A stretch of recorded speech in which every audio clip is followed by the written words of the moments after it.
শ্ৰদ্ধা ৰাইজ, বাল্য বিবাহ ৰোধৰ ক্ষেত্ৰত অসমে লোৱা সংকল্প আজি দেশৰ ভিতৰতে এক অনুপম আদৰ্শলৈ পৰিণত হৈছে।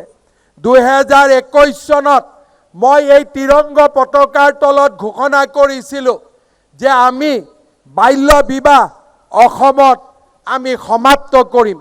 যোৱা 5টা বছৰত 12,194টা গোচৰ ৰুজু হোৱাৰ লগতে 11,099 জন লোকক আমি বাল্য বিবাহত অপৰাধত গ্ৰেপ্তাৰ কৰিছিলোঁ।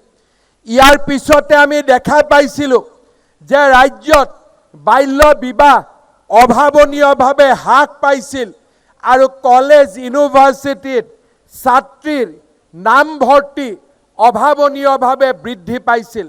আজিৰ এই দিনটোতে মই অসম আৰক্ষীক 1 নৱেম্বৰৰ পৰা 30 দিন বাল্য বিবাহৰ বিৰুদ্ধে এক আপোচবিহীন সংগ্ৰামত লিপ্ত হ'বলৈ নিৰ্দেশ জাৰি কৰিছোঁ। এই সংগ্ৰামে সকলো পৰ্যায়ৰ বাল্য বিবাহৰ অপৰাধীক আইনৰ সন্মুখলৈ লৈ অহাৰ বাবে কাম কৰিব আৰু এই সংগ্ৰাম আপোচবিহীনভাৱে আমি আগবঢ়াই লৈ যাম।